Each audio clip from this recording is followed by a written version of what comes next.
নমস্কার, সাফল্যের পেন্সিল চ্যানেলে তোমাদের স্বাগত। তোমরা যারা যারা যুবসাথী এবং ভূমিহীন ক্ষেতমজুর প্রকল্পের জন্য আবেদন করেছিলে এবং যাদের টাকা ঢুকেছে এবং যাদের প্রকল্পের টাকা ঢোকেনি, তাদের প্রত্যেকের জন্য এই ভিডিওটা খুব ইম্পর্টেন্ট। কারণ সম্পূর্ণ সরকারিভাবে কিছু নির্দেশিকা জারি করেছে, যে নির্দেশিকার মাধ্যমে তোমরা এটা জানতে পারবে যে কারা কারা প্রকল্পের টাকা পাবে না এবং যারা যারা টাকা পেয়েছো এবং কি কারণের জন্য প্রকল্পের টাকা জমা বন্ধ হয়ে যেতে পারে। সম্পূর্ণ তথ্য আজকের ভিডিওর মাধ্যমে তোমরা জানতে পারবে। ভিডিওটা প্রত্যেকের জন্য খুব ইম্পর্টেন্ট, অবশ্যই ভিডিওটাকে শেষ পর্যন্ত দেখবে। তো দেখো, প্রথমে বলে রাখি, তুমি যদি ভূমিহীন ক্ষেতমজুর প্রকল্পের জন্য আবেদন করো কি যুবসাথীর জন্য আবেদন করো, প্রত্যেকটা ব্যাপারেই কিন্তু একই রকম তোমাদের প্রসেসটা থাকবে এবং যে যে নির্দেশিকাগুলো তোমাদের পালন করতে হবে সেগুলো অফিসিয়ালিভাবে কিন্তু জানিয়ে দেওয়া হয়েছে। আমি এক এক করে প্রত্যেকটি তথ্য তুলে ধরব। দেখো, প্রথমে বলে রাখি, যারা তোমরা ব্যাঙ্ক অ্যাকাউন্ট দিয়েছিলে, যারা তোমরা অফলাইনে ফর্ম ফিল করো কি অনলাইনে ফর্ম ফিল করো, যারা তোমরা ব্যাঙ্ক অ্যাকাউন্ট দিয়েছিলে, যে ব্যাঙ্ক অ্যাকাউন্টের সঙ্গে মোবাইল নাম্বার লিঙ্ক করা রয়েছে, সেই মোবাইল নাম্বারটা যদি না বসিয়ে থাকো, তুমি যদি অন্য কোনো মোবাইল নাম্বারটা বসিয়ে থাকো, তাহলেও কিন্তু তোমাদের এখানে প্রবলেম হতে পারে। ঠিক আছে, এই ব্যাপারটা যেমন তোমাদের এখানে মেনশন করা রয়েছে, এটা একটা নির্দেশিকার মধ্যে যেমন পড়ছে, ঠিক তেমনি আরও কিছু ইম্পর্টেন্ট জায়গা রয়েছে যেগুলো তোমাদের কাছে আমি হাইলাইট করব। আচ্ছা দেখো, পরবর্তী যে পয়েন্টটি সেটি হলো, once the claim is verified, অর্থাৎ যে ক্লেম সেটা ভেরিফাইড হয়েছে, অ্যাপ্লিকেশন উইল বি অ্যাপ্রুভড। যদি অ্যাপ্লিকেশন অ্যাপ্রুভড হয়ে যায় তাহলে send to NPCI for bank account validation. ঠিক আছে, 3 নম্বর পয়েন্টটা ভালো করে দেখো। 3 নম্বর পয়েন্টটা হচ্ছে only bank accounts held in branches located within West Bengal. তো দেখো, যদি তোমার ব্যাঙ্ক অ্যাকাউন্ট ওয়েস্ট বেঙ্গলের মধ্যে থাকে তাহলে তো ঠিক আছে, ঠিক আছে, কিন্তু ওয়েস্ট বেঙ্গলের বাইরে যদি তোমার ব্যাঙ্ক অ্যাকাউন্ট থাকে এবং সেই ব্যাঙ্ক অ্যাকাউন্ট যদি তুমি এখানে মেনশন করো বা করেছিলে, তাহলে কিন্তু সেটাও তোমাদের প্রবলেম হতে পারে। এর জন্যও কিন্তু প্রকল্পের যে টাকা সেটা কিন্তু তুমি পাবে না। পরবর্তী যে পয়েন্টটি সেটি হলো, joint bank account will not be accepted, অর্থাৎ যাদের জয়েন্ট ব্যাঙ্ক অ্যাকাউন্ট দিয়েছিলে তারাও কিন্তু টাকা পাবে না, কারণ জয়েন্ট ব্যাঙ্ক অ্যাকাউন্ট কিন্তু এখানে অ্যাকসেপ্ট করা হবে না। এখানে কিন্তু তোমাদের সিঙ্গেল ব্যাঙ্ক অ্যাকাউন্ট থাকতে হবে এবং সেই ব্যাঙ্ক অ্যাকাউন্ট কিন্তু তোমার নামেই থাকতে হবে। ওকে, আচ্ছা, পরবর্তী দেখো, এখানে বলছে যে assistance will be disburse twice through the DBT directly, অর্থাৎ অনেকেই আছে যাদের ডিবিটি করা নেই, তো ডিবিটি কিন্তু তোমাদের থাকতে হবে বছরে দুবার বেনিফিশিয়ারির কিন্তু ডিবিটি করা থাকতে হবে। ওকে, আচ্ছা, আমরা পরবর্তী যে পয়েন্টটি, এটা কিন্তু খুব ইম্পর্টেন্ট। কি বলা হয়েছে দেখো, আধার কার্ড, ভোটার কার্ড, এগুলো নয়, তোমরা যা যা ডকুমেন্টস দেওয়ার সেগুলো তো তোমরা দিয়েছো, বাট আমি এখানে তোমাদের যে ব্যাপারগুলো বলছি সেগুলো হচ্ছে ব্যাঙ্ক অ্যাকাউন্ট রিলেটেড। কারণ তোমাদের প্রকল্পের টাকাটা ব্যাঙ্ক অ্যাকাউন্টে আসবে এবং সেই ব্যাঙ্ক অ্যাকাউন্টে যদি কোনো গন্ডগোল থাকে তাহলে তো তোমরা কখনো প্রকল্পের টাকাটা পাবে না। তো সেগুলোই কিন্তু এখানে হাইলাইট করা হয়েছে।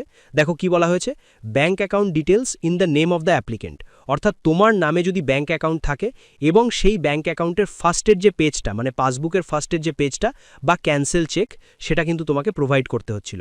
এবং বলছে the account should be normal one, not Jan Dhan account.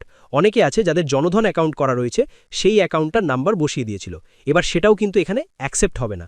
অর্থাৎ এরকম কন্ডিশন কিন্তু অনেকের রয়েছে, যাদের যাদের টাকা ঢুকেছে তাদের যদি একদম ইজি প্রসেসে, মানে দেখো, যাদের যাদের টাকা ঢুকেছে তারা যদি সম্পূর্ণ যা যা নির্দেশিকা দেওয়া রয়েছে সেগুলো যদি ফলো করে তারা যদি অ্যাপ্লাই করে থাকে, তাদেরই কিন্তু তাড়াতাড়ি টাকাটা ঢুকেছে। কিন্তু যাদের টাকা ঢোকেনি তাদের কিন্তু এই সব কারণের জন্যই কিন্তু ঢোকেনি। ঠিক আছে, কি কারণের জন্য?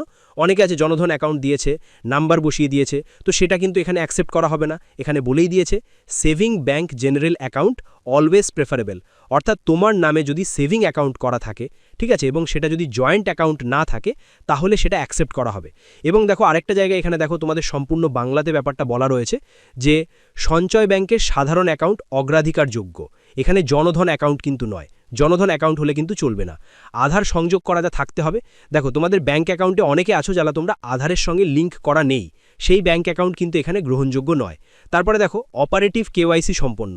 অনেকে আছে যারা ব্যাঙ্ক অ্যাকাউন্ট অনেক বছর আগে করে রেখেছে, তারা সেটাকে মেনটেনও করে না, তারা কিন্তু কেওয়াইসি জমা দেয়নি।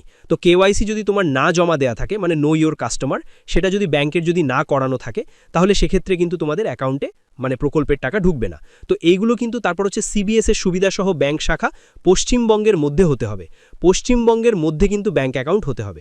যে কোনো ব্রাঞ্চে হতে পারে, সেটা নিয়ে কোনো সমস্যা নেই, যে কোনো ব্যাঙ্কে হতে পারে, কোনো সমস্যা নেই, সেটা প্রাইভেট হোক গভর্নমেন্ট হোক, কোনো ব্যাপার নয়। কিন্তু কন্ডিশন হচ্ছে একটা, সেটা হলো ওয়েস্ট বেঙ্গলের মধ্যেই তোমাদের ব্যাঙ্ক অ্যাকাউন্ট কিন্তু হতে হবে। ঠিক আছে, মোবাইল নাম্বার, ব্যাঙ্ক অ্যাকাউন্ট, আধারের সাথে সংযুক্ত থাকতে হবে। ব্যাংক অ্যাকাউন্টের সঙ্গে যে মোবাইল নাম্বারটা লিঙ্ক করা রয়েছে সেই মোবাইল নাম্বারটাই কিন্তু তোমাদের মেনশন করা থাকতে হবে।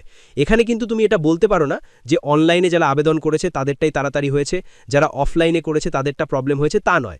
আমি অনেক ক্যান্ডিডেটের কাছে শুনলাম যারা অফলাইনে আবেদন করেছে তাদেরও কিন্তু টাকা ঢুকে গেছে। এবার সেটা কি করে হচ্ছে?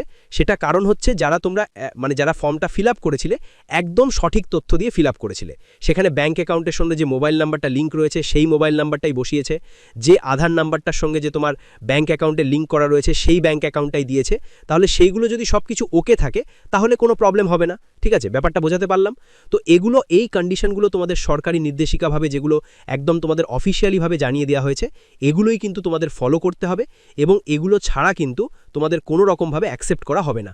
এবার মেন ব্যাপার হচ্ছে যাদের কিছু ভুলভ্রান্তি হয়ে গেছে, মানে ধরো আবেদন করেছিলে কিন্তু সেখানে যদি তোমার কোনো ভুলভ্রান্তি হয়ে থাকে তাহলে সেই ভুলভ্রান্তিকে সংশোধন করার জন্য একটাই উপায় তোমাদের, পরবর্তী সময় যখন তোমরা স্ট্যাটাসটা চেক করতে পারবে তখন যদি তোমাদের দেখায় যে তোমাদের ওখানে পেন্ডিং রয়েছে বা রিজেক্ট রয়েছে, রিজেক্ট হলেও সেটার জন্য তোমাকে সেই প্রবলেমগুলোকে সলভ করার জন্য নিশ্চয়ই তোমাদের একটা মডিফিকেশন করার একটা সুযোগ সরকার থেকে দেবে। কিন্তু সেটা কবে দেবে এখনো পর্যন্ত সেটা সঠিকভাবে বলা সম্ভব নয়। তোমরা যদি যুবসাথী প্রকল্প বলো বা ক্ষেতমজুর প্রকল্প বলো, অনেকেই আবেদন করেছো, সেখানে ভুলভাল করেছো। এই সব ভুলভালকে সংশোধন করার জন্য পরবর্তী সময় তোমাদের নিশ্চয়ই কোনো অফিসিয়াল আপডেট দেওয়া হবে। এই রকম যে কোনো আপডেট যখন আসবে অবশ্যই তোমাদের সেই আপডেটটা পৌঁছে দেব। ঠিক আছে, যদি ভিডিওটা ভালো লাগে অতি অবশ্যই ভিডিওটাতে একটি লাইক করবে, চ্যানেলটিকে সাবস্ক্রাইব করে অবশ্যই কিন্তু তোমরা প্রত্যেকে বেল আইকনটি অল করে রাখবে। এখনের মতো এটুকুই, টাটা।